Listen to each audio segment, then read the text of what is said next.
New Thought Media Network proudly presents the High Vibe Hour. The High Vibe Hour, 60 minutes of connections, insights, and conversations to raise your vibe. Join Rev Julie and Rev Skip each week for an exploration of living a high vibe life. Tune in live every Friday at 11 a.m. Mountain Time or anytime during the week on our YouTube channel. The High Vibe Hour, only on New Thought Media Network. Hey. Hey, welcome. welcome to another episode of the High Vibe Hour here at the New Thought Media Network. I'm Reverend Skip Jennings, and I am a teacher, a minister, an author, and a retreat facilitator. And happy Black History Month. Yes, you are a facilitator with Bali coming up. Yeah. I am Reverend Julie Moret. I am a inspirational speaker and a spiritual teacher at the Agape International Spiritual Center, founded and directed by Reverend Michael Bernard Beckwith. And you know what I just realized? I used to never say I was a spiritual teacher because I thought that was like, you know, who calls themselves a spiritual teacher? And I realized I feel very congruent saying that now. Like I have done enough cultivation that I really feel I have something of substance to offer. So that's like, I just tracked some growth there. I love that. And that is what we're actually talking about today. It's being authentically able to really speak our truth of who we are. We are spiritual teachers. We are spiritual leaders. We're authors. One of the things that I love about what you just said, it gives me I want to say credibility with myself and authenticity with myself to say that, because I would always repeat what everyone else was saying. Like, well, Reverend Michael says this or Ernest Holmes says this, but what do I say? Yes. And that's why I love being in this growth with you, because we are spiritual leaders, we are authors, we are teachers, and we are here to help people and make a difference. So, hey, welcome to this hour. This fun-packed hour. I'm gonna tell you what this week has been like for me. It's been incredible. Should I brace myself? Do I need to hold on? I don't think so, because we've been moving forward to this. Last few weeks I've been talking about epidurals and my back, and I had the epidurals on Tuesday. It was a wonderful experience of meditation. Let me just put it that way. But this morning I'm waking up, and this is the first morning I'm waking up without actually reaching for ibuprofen or pain med, or no. I'm like not literally pain free, but it's very minimal. This is the first time in a year I have not felt this immersed pain in the morning of waking up, and the pain for me is the energy of God saying do something different. But it's been a wonderful experience waking up this morning. And the other thing this week that I'm so excited about, Bridgerton's back. I am a fan. I love Bridgerton. And because Cinderella something in there. You know, because it's like, I love what Shonda Rhimes has done, is taken this very historically white energy and has brought so many authenticity of uniqueness, of Black, of Asian, of white, of everyone gathering into this story, this incredible story, which is, wow, what a celebration. So I am a Bridgerton head. I love it. I've seen each series or each season multiple times, and this new one, I'm really digging it. I wasn't sure if I was or not, and I was like, but I loved it. I streamed it yesterday on my rest day.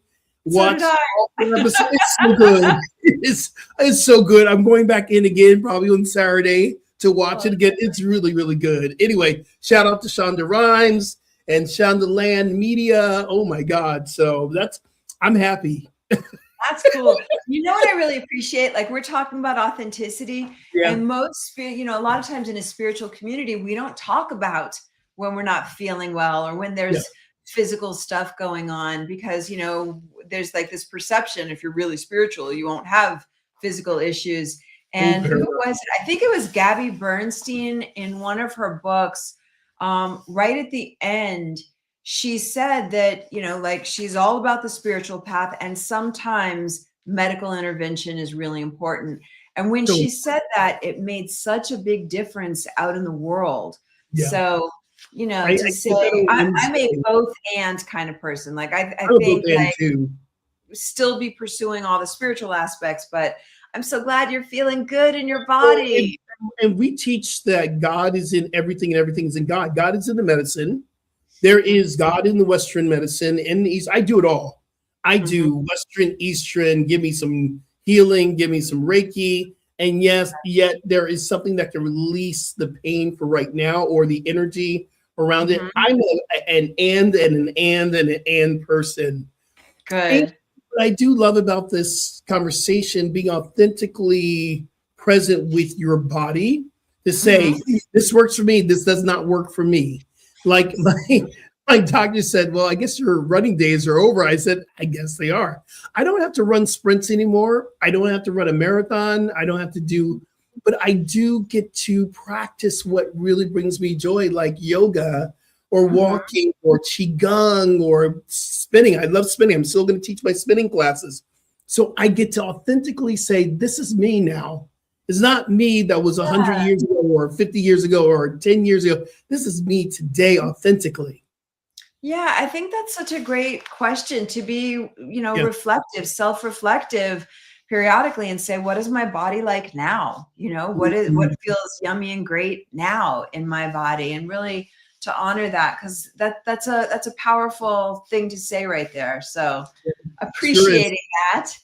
I Um, appreciate you too. What's your week been like, sis? So I was, there's this group of women that, like, I'm part of a women's group, which feels so funny to me to say because I'm like a loner. I'm like out there by myself most of the time.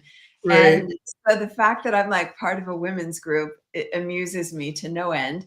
And we get together, like we're in touch all the time on WhatsApp, and we get together a couple times a year. And it is like a week of the deepest, most intense, most beautiful Mm. therapy ever. Like we really, process stuff. And it also amuses me because the only basis I had for like women's retreats or whatever, like the housewives, like when they go on vacation. So You I said remember the that first last time week. I know, Yeah. I was like, I don't know what to expect, but this is like the most evolved group of women. There's Oh, no cattiness, there's no bitchiness, there is zero I gossip. love it. And we are just there to really cultivate our consciousness and grow. And so I just got back. I'm feeling like kind of raw, a little vulnerable, like Mm. just very being like really soft with myself today. Like I Oh my just goodness. did a lot of like deep inner work. So I want to play right now. Yeah, well, we can play right now. And what I love about what you said, there is so much cattiness. And okay, I'm going to give you this is Mhm. a guilty pleasure. I can share it with you, guilty pleasure, and no one else is listening in the world. So it's just me and you. I have a Right. guilty Okay. pleasure. I love one reality show that I really love, and it's so not in tune with me, but it is a part of me that I see it as entertaining. The Traders. Okay. Now it's a it's a How do I not know really about it? okay. I know The Traders is this reality show where you have it's like Clue. The Clue. You got to find out who killed Mhm. the. That's what it's kind of reminds me of, and it brings me back to in these games of when you put on these kind of I want to say you put on this costume or you put on this image, and maybe you're the doctor or maybe you're the lawyer or maybe you're this, and there's a traitor amongst you they're killing people off, not literally, but it's just and I find it so interesting to see how people are interacting and moving around, and Uh-huh. I'm like, I just is one of the my fun reality show, the only one that I watch, and they're housewives. The reason I bring it up, there are housewives on this Oh, show, and the funny. housewives, man, do not cross a housewife. I'm like, oh my goodness, wow, wow. So That that's is my so guilty funny. pleasure. That's my guilty pleasure. I shared it with the world, shared it with I love you. it. Okay, I want to do tea time Yeah. because I know Okay. we Good talk time. all the time about what we're doing. And Yeah. to me today, this really relates to the subject of authenticity um, how to be authentically ourselves. Because I think one of the most important components in being your authentic self is being really well balanced, so you know what you really feel. Because sometimes, I can have some voices in there and it's a reactive voice, or it's not like the true voice. So I'm doing a lot of mushrooms today. This is what I got. It's Laird's performance mushrooms. It's really smooth. I like this blend a lot, and it has chaga, which is chaga and maitake. Maitake. Yeah. And that's really good for the immune system. But then lion's mane is a good mood balancer. And that feels really nice for me today. And cordyceps, which is endurance and smooth energy. And so I'm just really mindful that, in this world with so many different things going on, like step number one is taking care of ourselves so that we can be clear enough to take effective actions. And today I'm into the black tea again. I tell you why, and there's a reason why, because black tea is probably the highest in energetically giving you the lift. It's black tea and green tea. So I'm doing this little bit of it's a little round ball that comes into this really impact tea, and it's really black, and it's from China, and you drop it into water and it expands. I don't have it in front of me. It's in the kitchen. I'll run back to get it. Maybe on the break, I'll bring it out. But it expands to this incredible dark. It almost looks like coffee. And I felt a little bit of a lift. I needed a little bit of a lift today because I've been laying on my back for the last few days, because that's where you heal. And it's been very interesting finding that time to rest and to relax and to breathe. I don't really like stopping and resting. It's like I had the hardest time sitting there. So then finally getting up today, I'm feeling so good, but I'm also feeling like I just want to go back to bed. So, so that's why I got the black tea. I'm going, okay, no, I got to show yourself up. I got a podcast with Reverend Julie. I got to, so I got a little bit of black tea today to get me going. Okay. Is black tea as smooth as green tea is? Do you feel more of a bump with black tea? I feel more of the yang experience of tea, because I believe everything has a yin and a yang. The yang is doing the yin. Makes a lot of sense. And the yin is more of the becoming, the releasing, allowing. Because when you're in that yin state, I teach yin yoga. I'll teach tomorrow. I'm teaching people to be still and allow this energy just to move through you. That's what green tea does to me, and jasmine tea. It keeps you in a place of more becoming. This is more of a yang. Oh, I have something to do. Got it. I'm not going to drink coffee. I'm going to jump into some brown tea or some dark black tea to get moving, to go. So it's more of the yang experience versus the yin experience. Sweet. And that's probably why I've been drawn towards really soft and smooth tea today, because I had such an activating last week that I'm just feeling like soft, and so that makes a lot of sense to me. Makes a lot of sense. What are we talking about today? Well, we're talking about being authentic, and I'm very excited that we're kicking off this episode with the acknowledgement of Black History Month.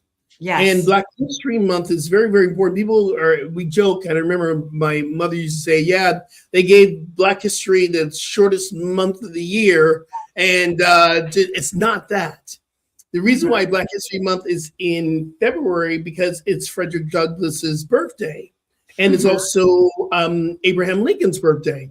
So dropping into the reason why we represent and we remember the achievements of those from the African diaspora and African Americans and people all over the world. What I want to say about this before I really acknowledge some people that are on my list, I want to acknowledge that this is not just Black history. This is everyone's history that is focusing on the way the universe shows up uniquely as people of color. it's like, then I think next month is Women's History Month. It's so important that we need to acknowledge Women in History Month. We need to acknowledge our LGBTQA month. We need to acknowledge our Hispanic Heritage Month, because of the fact that traditionally we've been marginalized. This is the time where we get to raise the vibration around this energy of marginalization. Am I making myself clear here? Yeah. There's a reason why we do this. It's not to show that anyone's higher than anyone. It's absolutely us meeting and celebrating each other. One of the greatest places that we know that does that so naturally has been Agape. Agape is the only spiritual community that I've ever gone to, and I've been a part of it for a long time now, almost 25 years.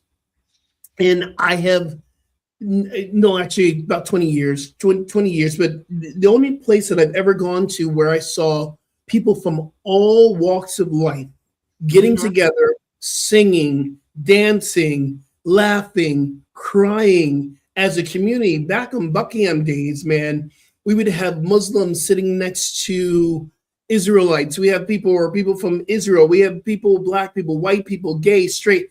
It was like, oh, this is what inclusivity really looks like. Yeah, still is. Yeah. It still is. And so what I want to shout out is that we are calling forth a remembrance of these incredible achievements. Just a few, I'm not going to, so many. There's over 1,000 different things that came out of the movement of the African diaspora that we use today. But we celebrate the lights of Harriet Tubman, Sojourner Truth, which delivered an incredible speech called Ain't I a Woman, which helped the women's movement. Frederick Douglass, of course, helped education. Madam C.J. Walker, the first Black female millionaire. We have Jackie Robinson, Thurgood Marshall, Rosa Parks. Althea Gibson was the first Black woman to actually win a Grand Slam in tennis. Wilma Rudolph, first Black woman to win 3 Olympic gold medals, and the Olympics are starting off today. We have Malcolm X. Bynard Rustin, we have to remember, Bynard Rustin was openly gay, openly queer. He was the person who actually organized the March on Washington, which changed the nation. Fannie Hamer, we have Aretha Franklin, of course, Barack Obama. I got to give him the props. First Black president, and won't be the last, I truly believe. But I want to go into our New Thought people. We got to remember people like Johnny Coleman, Barbara King, Reverend Ike, Mary Tumpkin. We have to remember, shout out Michael Beckwith, because of the fact that this movement, out of our traditionally what I would say non-Black movement or non-people of color movement, became this movement of inclusivity of everyone. So he changed in this history of New Thought, 40 years now strong. He's a part of the history. Yes. I want to acknowledge that this is a time that we get to remember, and we also get to know that we're still going through a lot of marginalization. We're still going through a lot of people who don't want equality for all, and we have to see this as we are a very important part, all of us, to the growth of this experience of we call life. Beautiful. So what, for Black History Month, I mentioned this to you right before we started. Yeah. I'm curious to know, like, what is the role do you think of white people? Because as I shared with you, there was one Juneteenth where within an hour, I had one African-American friend tell me, you know, white people need to just be quiet today, like don't pipe in and, you know, be celebratory. And then I had another African-American friend say that we should be, you know, posting about it and sharing about Juneteenth. And so as a white person, sometimes it's confusing when to speak up, when not to speak up, what to say, what not to say. And I'm remembering right now that during the pandemic, there were just a couple of us that were putting together the services for Agape International Spiritual Center. And I was asked to head up Black History Month. And I did a great job. Like I got beautiful quotes and beautiful people involved, but there were still people that felt it shouldn't have been me. And like there was just a couple of us putting the whole service together. Yeah. So Yeah. yeah, I would love to know, like, what are your thoughts about that? I love this. This is a real rich, deep conversation that I believe that, you know, people of color and non-people of color need to come together. I believe this is the conversation we need to have with people in our LGBTQA community, coming together with our allies, or even those who are not allies. This is the deep conversation that brings us together. Here's what I truly believe. I truly believe that everyone has the right to celebrate any celebration that comes forth from their heart. And the intention is so important. What's your intention for celebrating Juneteenth? As a person of the non-person of color or white person, what is your intention? Is it to bring light to this movement of recognizing that Black people are still not completely free, although we claim to be free? There is a movement against freedom for Black people or people of color. What is your intention? Why do you want to share? And the other thing too is, I truly believe I celebrate women every day. Women's history is so dope. I'm not a woman. I don't identify as a woman, but I can celebrate it. I can celebrate. I can celebrate all the different festivals that are happening right now. Like I love the Seder dinner. I love Passover. I've gone to so many Passover dinners and celebrate Passover. I ain't Jewish, but I can get down. I can get down with some matzah soup. I can get you know. So it's like, but my intention is to celebrate and to understand. I want to understand your culture. So I don't think as it's something that's outside of me, but I won't ever be able to fully understand it until I drop in and break bread and celebrate. So I'm all for it. Come on, sis.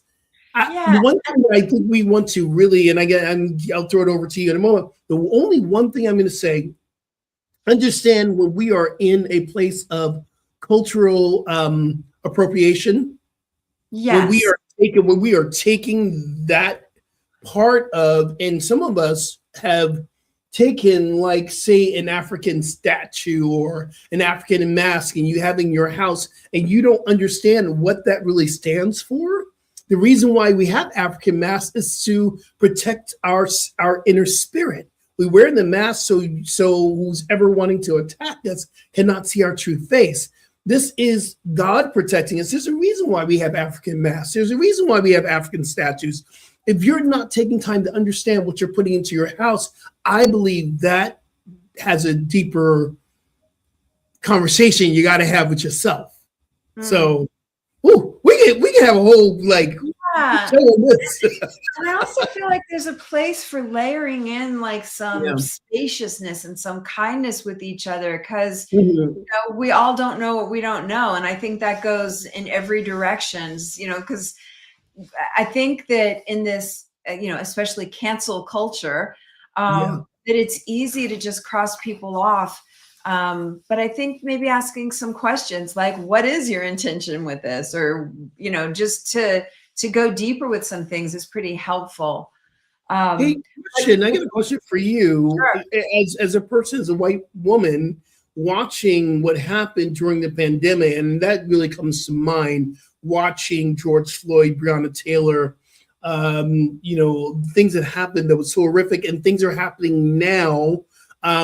As a person in watching this, what was your feeling for people of color? Because I believe the backlash of what's coming out of anger from people of color, Black people, we were angry. There was a lot of anger that was happening here. So when people would say, oh, you need to sit down and be quiet, you can't celebrate Juneteenth, that I believe was a reactionary experience instead of wanting to interact.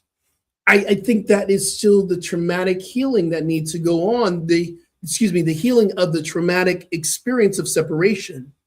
How did all this feel for you?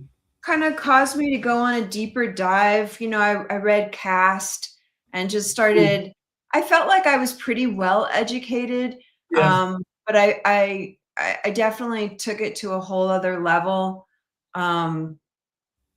I'm somebody that I won't watch like a horror movie or a scary movie, but if it's the truth, I'll watch it dead Wow. on, eyes wide open. And so I remember when the film 12 Years a Slave was about to Ooh. come out, and the filmmakers invited a handful of religious leaders in Los Angeles from different communities. There were rabbis, there was ministers, and Yeah. I was invited to go and screen it because they were curious to see what's the response going to be like. They were very concerned about what kind of response there would be. And I forget how many hours that was, but that was a very great, big, blatant, like it showed everything, it said everything film. And I just watched it eyes wide open. I felt like it's like kind of mandatory. Like, you know, if you live through this, if you live in the society, you need to know where we've been. That's kind of my understanding. And it's my understanding in every perspective. It drives me crazy how many people will say that the Holocaust didn't exist. Like there are people that still say that the Holocaust is made up. And like smart people, like I know somebody that's quite well known in the world, and they really think that it wasn't like everything that's being said. And so that's where I go back to, can we have some spaciousness with each other? And then I know we're going to break soon, but like the next phase of this is, how do we loop into being our authentic selves when we live in such an agenda driven culture, especially on social media? It's like, if you post something funny and frivolous right now, then it's easy to get judged for being like clueless, you know, or out of touch with all the big things that are happening. And if you post too much, like I went down a rabbit hole the other day. I clicked on something about the marching, the rising up in Iran. And once you do that, your algorithm just feeds you over and over. And I just went down the rabbit hole, and it was so intense. I just kept sharing it. I kept sharing it and sharing it on social media because I felt like one thing I can do is keep getting the word out. And then I realized, you know, like when we come back, I want to talk about how do we keep checking in with ourselves to know, like, what's my authentic voice right now? What's my authentic action? What am I doing? You know, because there is a place for joy too. Like the frequency of joy matters. And so to completely shut it down, you know, I really love that we can open up this conversation. And I want to say to you, I had the opposite effect with 12 Years a Slave. I could not watch it in the theater. I just didn't. I just couldn't. And I got the screener because my housemate is a writer in the Writer Guild, so I got a screener, and I literally could not watch it completely. I had to stop, take a break. I had to do like this. There are moments in that movie. I've been like that since Roots. From the first time when I was a kid watching Roots, I couldn't watch Roots. And I believe there is something within us that still remembers that generational trauma. And it's very interesting where there are moments where because I can watch a horror film. I know you can. I can do a horror film. I'm like, okay, whatever. This is dark, whatever. Let me just, whatever. This ain't real. And I just really, I have that other feeling when something is so much about my generation and about the ancestors that came to and that experience, I'm still not wanting to see this full on, yet I'm still willing to heal it. Wow, this has been really rich already. Yeah. And we're halfway through the show already. Yeah. And when we come back, we're going to talk more about what works to get keyed in and clued in about your own authentic voice. And, you know, when shame gets layered in there, whether it's from our history, from what society brings in, or culture, or family, or whatever, how to identify what's shame and how to help nurture it. And I think reparent it, you know, back into wholeness. All right, y'all, we'll be right back. Stay tuned.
New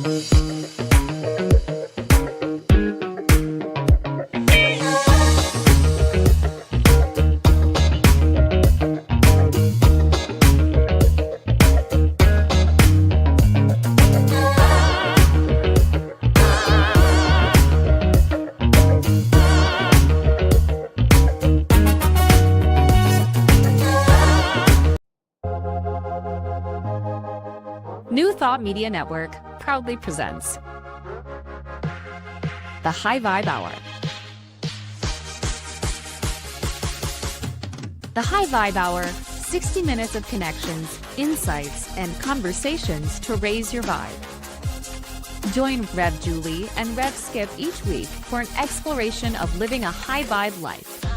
Tune in live every Friday at 11 a.m. Mountain Time or anytime during the week on our YouTube channel. The High Vibe Hour, only on New Thought Media Network. Hey, welcome back, everyone. And we're having this deep conversation about authenticity, Black History Month. We're celebrating, we are acknowledging all our things that are coming up. I don't think we've had this deep conversation like this. And I'm loving this. I'm loving that we can have this conversation.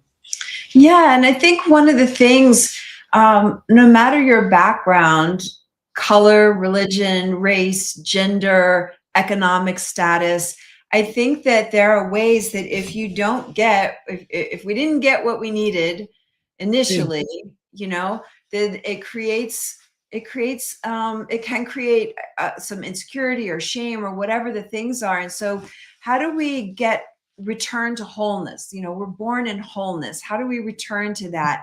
And I think, you know, there's a lot of talk about reparenting, like reparenting yourself. And it's not airy-fairy. Our subconscious mind cannot discern the difference between a real event or an imagined event. So if there are things that I needed but did not get when I was growing up, taking the time to reparent myself, and then what does that look like? You know, sometimes it's just saying, I am enough, I'm worthy, I'm loved, I'm lovable. Yeah. But saying it, causing myself to have feeling tone. And then that information goes into my central nervous system, which functions like a brain throughout our body. It's like a full body thinking process that happens when we reparent ourselves consciously. And now I'm starting to develop new neural pathways. If I do it consistently and regularly, now I'm beginning to create new pathways that are reflective of wholeness and worth and value. And I think that, you know, for a lot of us, we have, maybe it's from a culture, it's from our ancestors, it's from what's happened to our people. It can be things that happened growing up in childhood. It can be things that happened in our first, you know, intimate relationships. And so if there are places where there's been a shutdown, taking the time to nurture yourself, like self-love, what does that look like? And that's my invitation, you know, as you're listening right now, what feels like self-love to you? Because it's kind of different, I think, for all of us. Yeah, you know, part of this work here, and I'm going to wrap it all into this first step that I have here is, you know, tell the truth of who you are. And for me, parenting myself, or actually, I have a couple things I want to say. Self-love is not the love that I'm looking to have traditionally, or whatever we have said in the trendy kind of self-help. Self-love is loving this part. In our spirituality, self-love is loving your divine self. Oh, wow. And hold for a second. Let's do that again. Okay. That was, I want that to land. Do that again. So we have two ways to look at self-love. Self-love is looking in our trendy self-help. It's become very trendy self-love. What does that mean? Loving my lips, loving my body, loving all that. That's all a part of it. But if we're going into the metaphysics, divine teachings, self is not what we see on the outside. It's what we are inside. So the self-love that we're learning to fall in love with is the God self. And how does the God self show up in us? Compassion, love, oneness, unity, beauty, compassion. Those are the things that we're learning to fall in love with, being connected to spirit. And if we begin in that process first, then we're able to fully love everything else about us. Because it's not about this outer shell, it's about what's in us. So I love the word self-love and authenticity. And here's the first step. I love what we're talking about is you got to tell the truth of who you are. That means spiritually continue to tell ourselves that we are more than this outer being. Ram Dass calls this drag. We're spiritual beings and the rest is just drag. This is my drag. But there's something deeper in that place that we're called to fall in love with. Yeah. And you know what that brings up for me is so, because I like to bring it back to like doable tools and practices. What do I do, like literally do, to help me remember my divine nature? And so the invitation there is like, are there images? Are there pictures? Are there symbols? Are there sounds? Are there things that you can put in your environment so that when you see them every day, they're a reflection of who you really are? They remind you.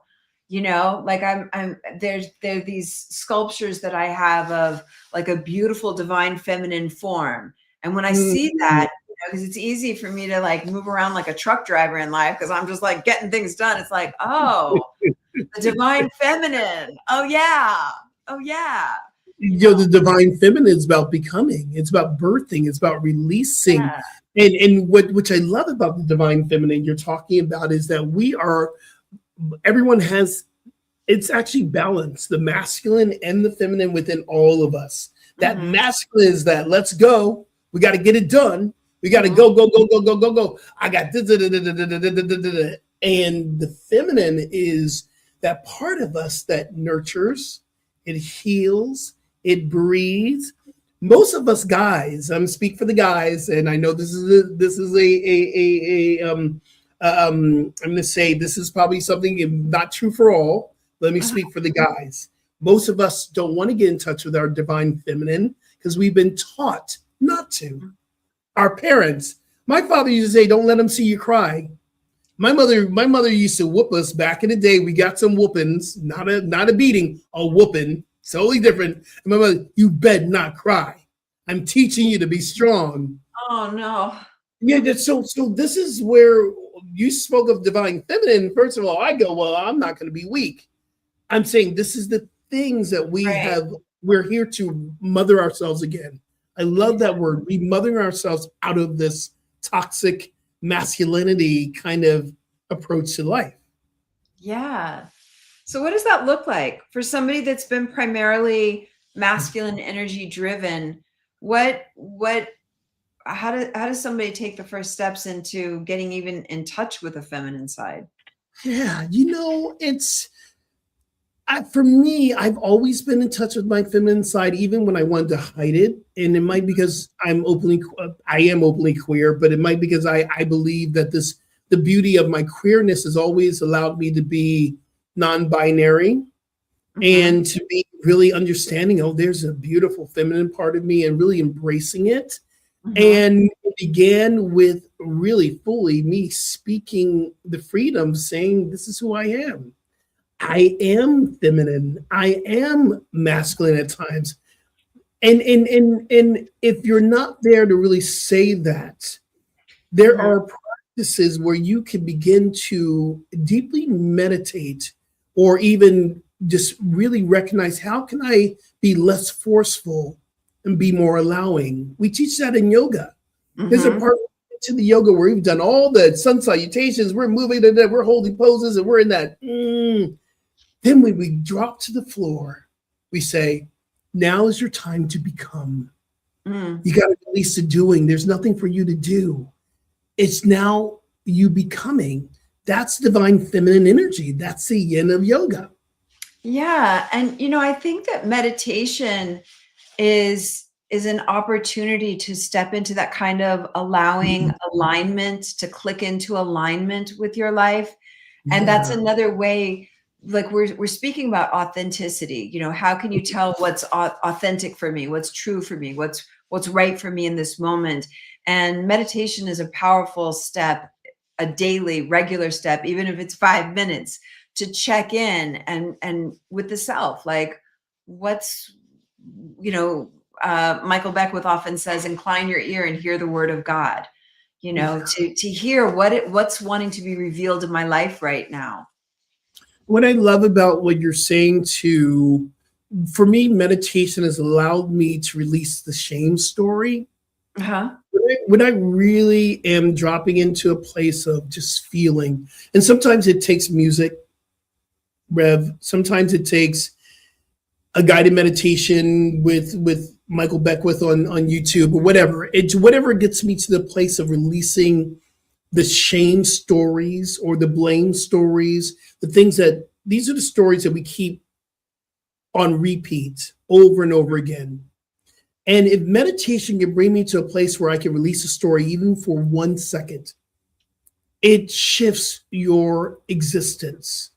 Meditation is actually allowing me to become who I'm really meant to be and to find myself.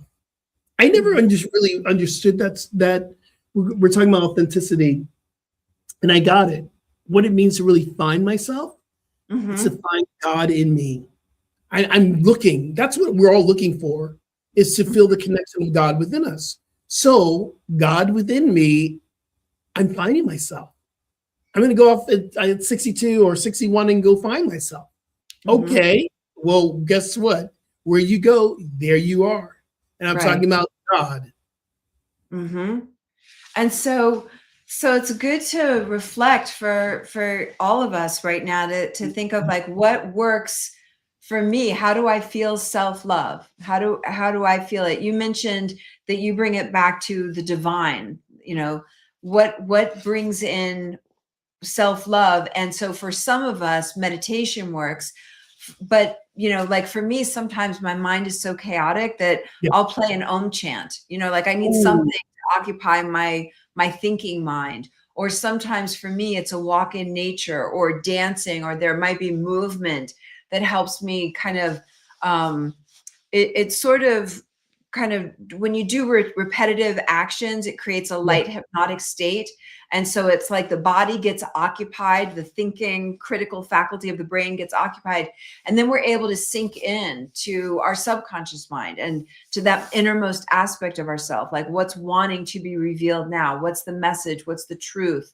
So I really am encouraging right now for myself, first and foremost, to make sure I'm taking that time every day to turn within, because the world is so loud, and so depending on your algorithm is what it's loud in.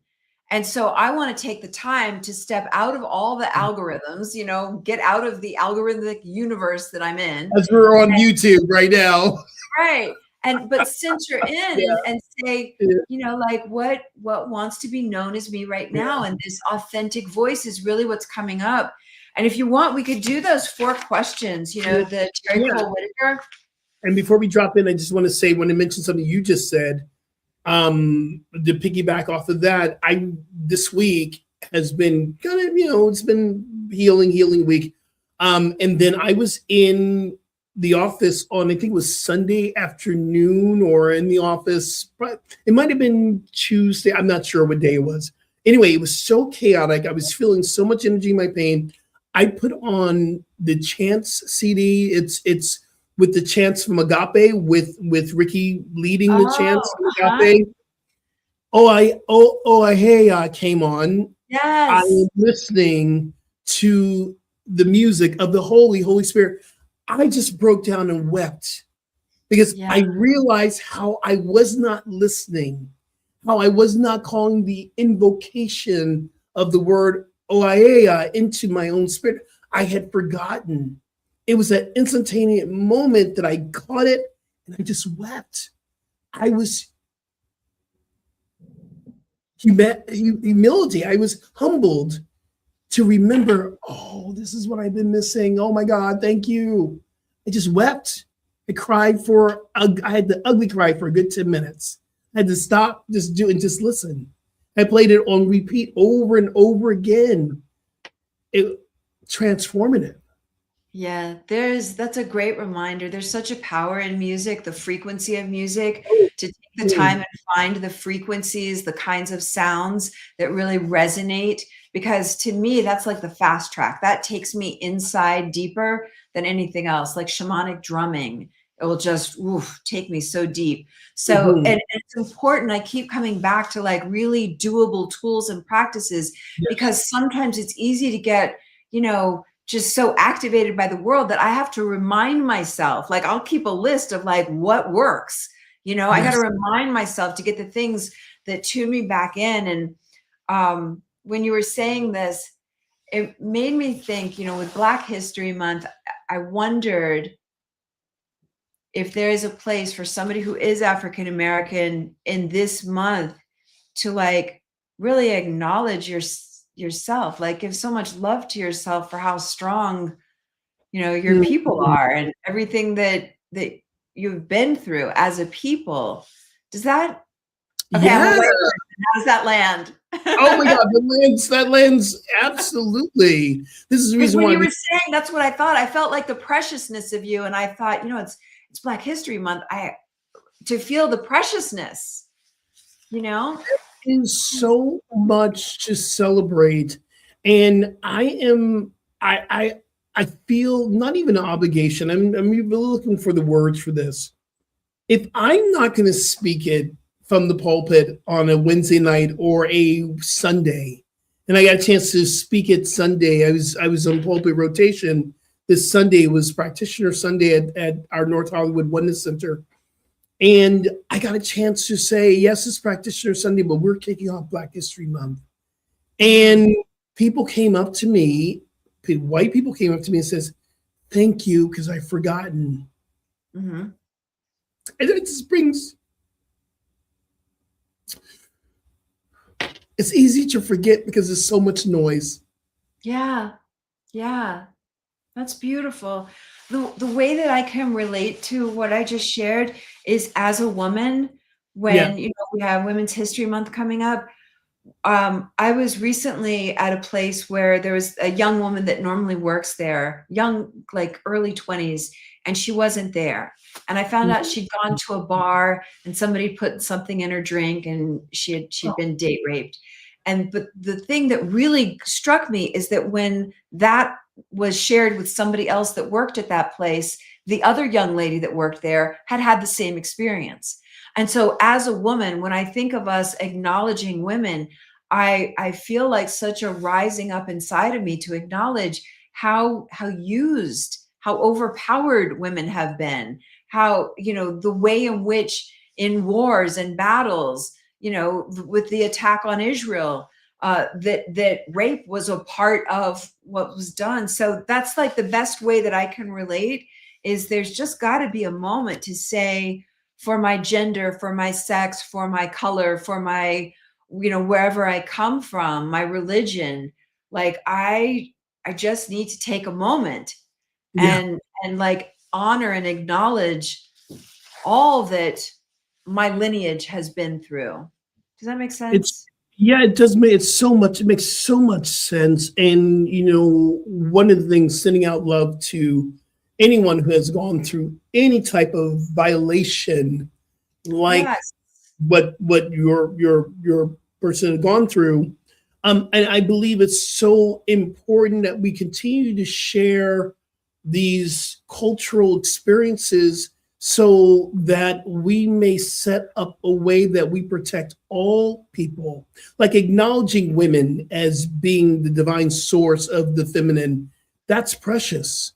How do we do that, especially during Women's History Month or Yeah. Black History, having the way we uniquely showed up to create things like the traffic light or the security system, or George Washington Carver that created over 300 things from a peanut that was called dormant.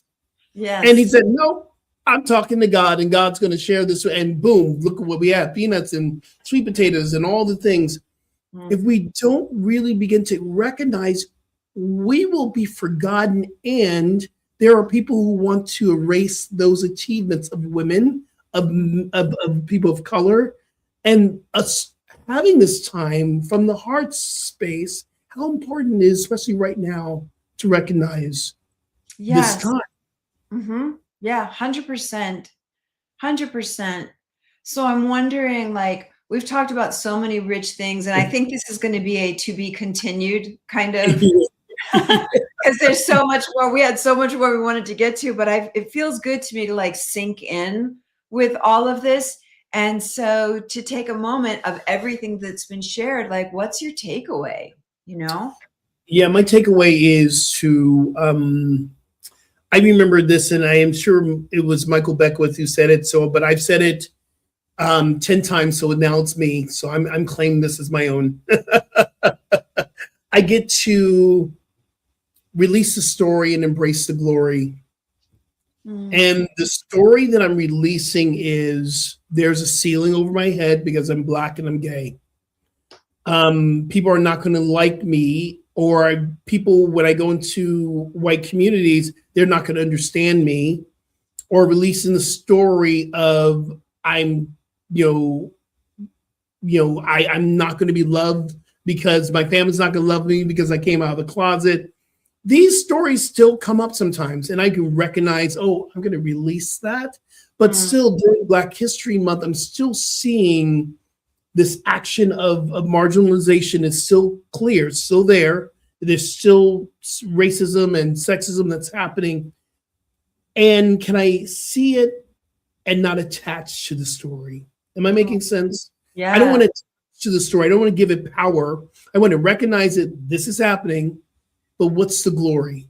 The glory is God is in the mix of everything, not a bypass, but from this place of understanding God is here. How can I show up in compassion, love, and kindness? I must be willing to release the story so I can embrace the glory. And the glory is, what can I do? There's something for me to do, especially during Black History Month, and to speak it, to speak these incredible achievements and acknowledge we still have a long way to go. So that's kind of my takeaway from here today. What is yours? You know, gosh, I feel like I have so much. I think first and foremost is to have more courage and more bravery in speaking up. I tend to move in a lot of African American circles. Yeah, you do. And even with that, it's like some people say Black people, some people say African American. Like, as a white person negotiating, Black circles a lot of the time, like sometimes I just don't know. So I find myself being quiet. And I've got to say, I stay quiet for very good reason. I've had a lot of experiences. And so I think what I want to really focus on is what we talked about, to like keep doing the things that help me feel what's real and right for me, like what I know that connects me with my divine source, and then move from there, like speak from there, whether it's about, marches that are happening in Iran or what's happening in Minnesota, or, anything that really moves me, that gets me galvanized and activated, to check in and see what's mine to be in this moment. I think that's important. It's so important. And sis, I want to say this to everyone who's watching this and watching the video later on. If you are a white person or a person, non-person of color, listen, find your spiritual posse where you can have these conversations and not be judged. Sis, you're always in a safe place with me to ask, I don't understand this about this, or this thing about the LGBT, or I don't understand this about Black people. What's right? You got to find the safety zone, your spiritual posse that will allow you to have these conversations, because not everybody's going to allow you to have these conversations. And it's not because of you, it's because of their unhealed trauma that they're still experiencing. Oh, this is the part two. Wait. This is their unhealed trauma. So, but we got to a place where we can have these deep conversations going, that's how we're going to heal. I call it being spiritually curious about other cultures. I have to do a shout out to Reverend Jason Davion Mitchell, because he has been my person when I have whatever, how embarrassing or whatever the question is. He is a guy that I can call, that I can show up, and I'm going to be so like, what about this? What about this? So thank you for being another person that I can say, What's up with this? You have it. Hey, Rev, I can't believe we're read. This was quick. This went by really, really quick. You say that every week. I know, right? Where can people I'm find grateful you? for everybody tuning in. Thank you so much for your presence. We're growing together, you know? Yeah, we are. We're figuring it all out together. You're on Instagram. What's your Instagram handle? Rev Julie Moret on Instagram. And my book is on Amazon. What's Your What? How to Ignite Your Unique Self. So and the links to our books are in the program notes for sure. Yes. For sure. How about you? And Rev Skip Jennings on Instagram. Skip Jennings, find out more information. We're launching, this is part of the new t-shirt brand. This is the brand called the 50 and Beyond Tribe. If you're 50 and beyond and you are proud of it, you can get your 50 and Beyond Tribe. We're launching the t-shirts probably next week, brand new t-shirts that will be available through my website. So I'm going to do a little commercial. And also, just to let you know, this is very, very, very, very important. Our friend Ricky Byers is doing a concert at the North Hollywood Oneness Center for Spiritual Living next Sunday. If you're interested, hit me up on social medias, DM me. I can give you information about how you can get your ticket. Listen, we have 150 tickets already sold. We're looking for 250 people to fill up. And it's $25. It's $25. So if you want more information, how you can check out Ricky Byers and come into the fold and get some good energy and a frequency, uplifting frequency, hit me up on DM and you'll find out more information how to do that. Again. Wait, I wanted to say something. Your t-shirt goes along with your book that's coming out, right? What's the name of your book? It sure does. My book is called Transform in 10 Steps for Thriving at 50 and Beyond. Yeah. And the group that we're really focusing on talking about in the book, we got to find our 50 and Beyond tribe. It doesn't mean that we're only exclusive to that one tribe, but when it comes to transforming your life at the 50 and Beyond stage chapter, things shift. And it's great to have a tribe of people that support your growth. And like I said, my running days are over, but I still have space to walk and do all the other things. And so does my tribe. So it's finding what works for you now. So thanks for bringing that up. It'll be out very, very soon. Very soon.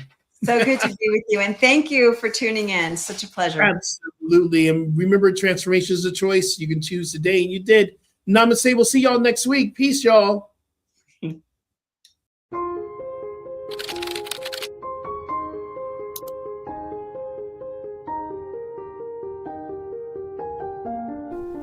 New Thought Media Network. We are a global broadcast network of positive music, media, and entertainment, inspiring humanity's evolution along the journey of enlightenment and creating a world of love, peace, empowerment, and prosperity for all. New Thought Media Network. Positively inspiring.